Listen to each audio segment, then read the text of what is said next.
When people talk about off-man coverage, they usually talk about the receiver. How fast he is, what routes he likes, what type of player is he. But the truth is, off-man has very little to do with who you're guarding. Off-man is about space, timing, and information. And what I want to show you today is how one DB makes 3 different plays against 3 different receivers. All 3 different depths of the route, same DB, different receivers, same thinking, because the goal in off-man isn't to chase the receiver.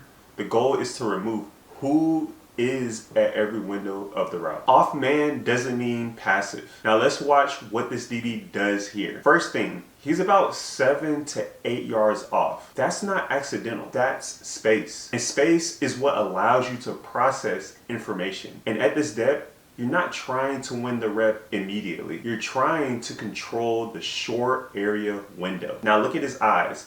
His eyes are on the quarterback, and that's important because with this much space, you can read the quarterback in the gun. A lot of the times it's catch, turn, and throw. That's information. That usually tells you the ball is coming out quick. So now before the receiver even declares the route, the DB already knows this could be a quick game concept. Space gives DBs permission to read. Now watch what happens next. He turns his eyes back to the receiver and starts taking read steps. He's not driving yet. He's not bailing. He's staying patient. Those read steps protect the short window. Now pay attention to his body posture. Look at his upper body. There's a slight forward lean. He's not standing straight up. He's not sitting back. That matters because posture comes before footwork. That slight lean forward means his weight is already in position to transfer. So when the slant shows, he doesn't have to reload his body. Now watch the break. He uses a T-step, but that's not the key. The key is the second step. Look how much ground that second step gains. Because his posture was right and his feet stayed underneath him, he closes the gap fast and makes the play. Footwork finishes what posture starts. That's how the short game gets eliminated. So in the short game, information starts with the quarterback. But once the receiver clears the window, everything changes. This is where most DBs panic. Now, we're in the intermediate window. We still have space, but now we also have speed and a vertical threat. This is where a lot of DBs lose discipline. But notice, information is still there. It just moves. Early in the rep, information comes from the quarterback. Now it shifts to the receiver. Once the receiver leaves the short area, I'm no longer thinking about a slant. Now I'm watching pad level. Early on, his head is down. That doesn't really tell you too much.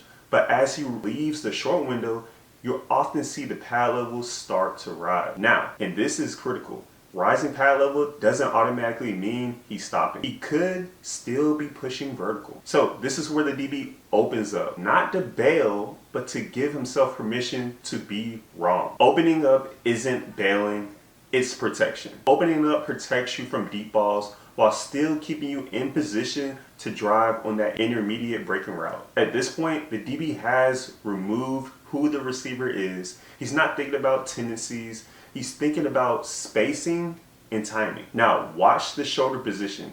If the receiver breaks, my inside shoulder needs to be down because shoulder position determines how fast you can plant and drive to the ball. In this clip, the route is a comeback.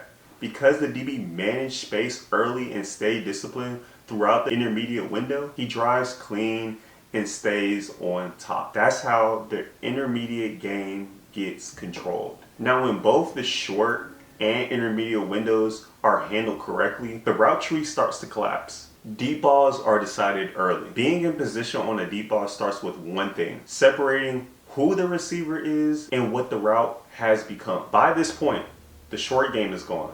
The intermediate game is protected. Now the only thing left is the deep ball. And this is where elite DBs separate. They stop thinking about the receiver. They start thinking about playing the ball. Because when you manage space correctly and timing correctly, you don't have to guess. Now watch the finish. On a deep ball, the goal isn't just to be close. The goal is to take away the receiver's chest. Why? Because receivers catch and tuck. And for the ball to be tucked, it has to come across the receiver's chest. This DB gets chest to chest. Now the receiver has to reach or adjust. and that favors the DB. If the ball has to cross the chest, the DB already won. That's how the deep ball gets eliminated. When both the short, intermediate windows are handled correctly, the route tree collapsed. This DB didn't win because he was faster. He didn't win because he guessed right. He won because at every level of the route, he managed space. He processed information.